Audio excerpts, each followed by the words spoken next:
Hello everyone! My name is AYI and welcome back to another video.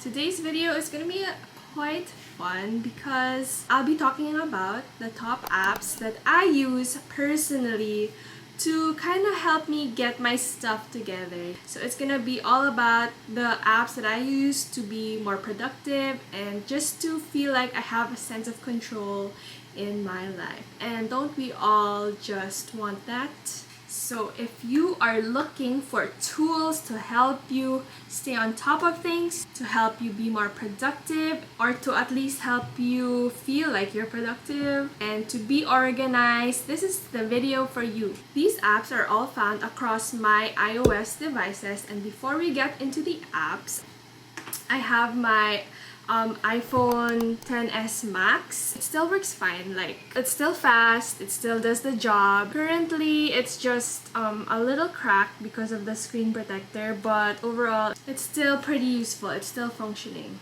And then the next gadget that I wanted to mention is my iPad. This iPad is just the iPad Pro. And lastly, I wanted to show my MacBook Pro, and this is the M1 chip. I just got this recently, and so it's the newer device among the three. I also have an Apple Pencil for my iPad. Those are the devices that I use. Without further ado, let's get into the apps. So the first app that I use for like general productivity is my Notes app. I can access it from my MacBook or from my iPad or from my phone, wherever. This is the most basic app, I guess, because it comes with all the iOS devices. I categorize my notes into three.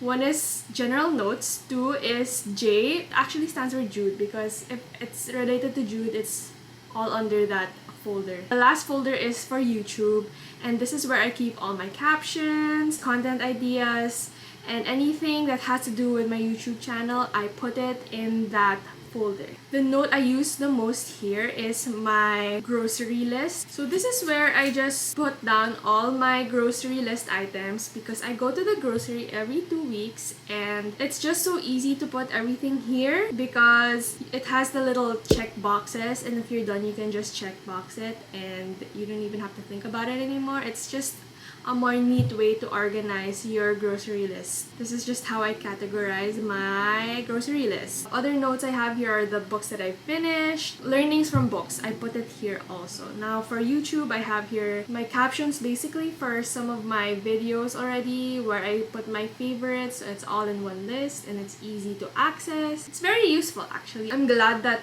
Apple has updated the Notes app to be more functional and more usable so that, you know, it's free. You can use it. Whenever I need to type something long in the Notes app, I just use my MacBook to type that up because, as you know, it just syncs from device to device. And then the next app that I wanted to talk about is the Google Calendar app. I think I've shown this quite a bit in some of my videos. This is the app that I use to time block my days, and it's nothing fancy. I literally just block the time. Yes, that's right, it's called time block. I just block the time that's spread throughout the day. I also color code my time blocking. Like for the green time blocking, it's more of personal stuff like working out or Devo, journal, stuff like that. Then the yellow one is for general chores, like chores for the house and Luca and stuff. There's also red. So red is anything related to YouTube. So if I need to film something, it's gonna be in red when I time block it. I like to put structure into my day this way. I like it because it's already integrated into my Google account, so Gmail and stuff. And since I'm using Google for work also, it's easy and I can see all the events and appointments I have on one app, which is Google Calendar. So thank goodness for that. Or the next productivity app that I will be mentioning in this video is something I've also introduced before. I think it was in my birthday video or a vlog, Sunday vlog, I think, somewhere. I've introduced this already basically. That app is TickTick. TickTick is basically a to-do list app, so very productivity centered. I love to-do lists and I love to itemize the things that I need to do so that I can actually see what I need to do. So in TickTick, there's a free version and then there's a paid version. I paid for the full version just because it integrates into your Google Calendar and it just shows you like from a bird's eye view what you need to do, and it's also color coded. And similar to my Google Calendar app, I've also color coded my lists or the folders here. So for personal, it's in green, YouTube, it's in red, chores, it's in yellow, and then work, I just added, and it's in blue. These are my 4 like buckets for TickTick, and what you do is you just type in the things you need to accomplish, and you can also put sub bullets under that same to-do list so that it's easier, or if you want to have like a major task that is filled with many tasks, you can also do that as well. It reminds me of due dates also, like it gives you notifications if something is due. It's just nice to have this all-in-one app. Sometimes when you're just caught up in work or life, you forget other details. So I think it was helpful that I was able to input the details I needed to remember in one app under the certain to-do list so that it's easier and I don't forget.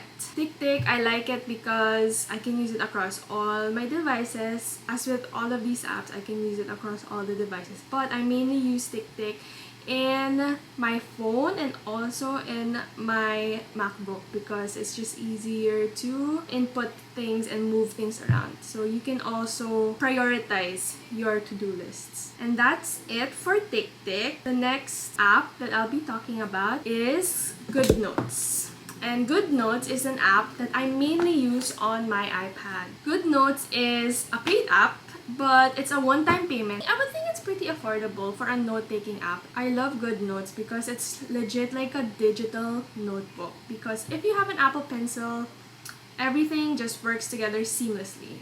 I have my different notebooks. So I have one for work, I have one for personal stuff. I use GoodNotes mainly for taking down notes when it comes to learning new things, like taking online classes and stuff. I also use this when I do my Devo, as you see in my vlogs. So I have it side by side. I have my GoodNotes and my Bible side by side, so that I can just write down notes as I go along in my Devo when I'm learning. It's pretty fun to do it that way, and I love writing with my Apple Pencil. It just brings me back to college days when I would write full-on notes and be so strict about my penmanship. If you see the B-rolls of my Devo and journal time, you would see that whenever I write a letter in a certain way and I don't like it, I erase it or undo it and then do it again until I like it. So yeah, I am very picky about my penmanship. So yeah, that is GoodNotes. I really enjoy using it, and again, it's a one-time payment. I think it's worth it because you're gonna be using it for a long time. It's a pretty reasonable price, I would say. So the next app that I'll be talking about is Money Lover. Money Lover has a paid version and a free version. We got the paid version because we just found that the paid version has more features than the regular version. So Money Lover is the expense tracking and budget tracking tool that Jude and I use, and we love it because you can sync two accounts together and basically see the expenses and the budget of the other account. It's a nice way to be accountable, or it's a very efficient way to be accountable if you're sharing like a bank account with someone, or like for me and Jude, we use it to be accountable to each other when it comes to our expenses, because we have a target savings this year and we really want to achieve it, and so this is a nice way to just stay accountable and stay responsible with finances. What's good about this is there are different categories for your expenses, so you can customize it however you want. You can also set budgets per category, so that's good. If you need to take notes of your receipts also, you can take a picture and attach it to the expense. It gives you a report each month of what you have been spending on, as well as the income that has entered your accounts for the month. So we think this app is really helpful for Jude and I because we're able to track our expenses. You can even connect it to your banks, but I haven't tried it, but you can link it but I haven't tried it. I like to use this app on my phone and in my laptop because it's just easier to type on my phone or in my laptop. Another good thing about iOS devices is that since the new M1 Max can now run iPad and iPhone apps, it can run other apps that aren't originally Mac apps. Like Money Lover, it doesn't have an app for the laptop, but since it's on my iPhone, I can run it on my Mac since the M1 magic is real. That's it for the apps that I use to kind of put a system into my life to try to be organized and neat and stay on top of things. For those who have iOS devices, I will link the App Store link to the apps I've mentioned below, except for like Notes, because like it's already there. Comment down below what apps you guys use to stay on top of things and to feel productive. I want to know because I want to integrate more tools into my productivity system. That's it for this video. I just wanted to sit down with you all and share the apps that I have been loving when it comes to productivity and work, what have you, and being organized. That's it. If you like this video, give it a thumbs up. And if you aren't already subscribed to the channel, please subscribe. And I'll see you in the next one. Bye guys!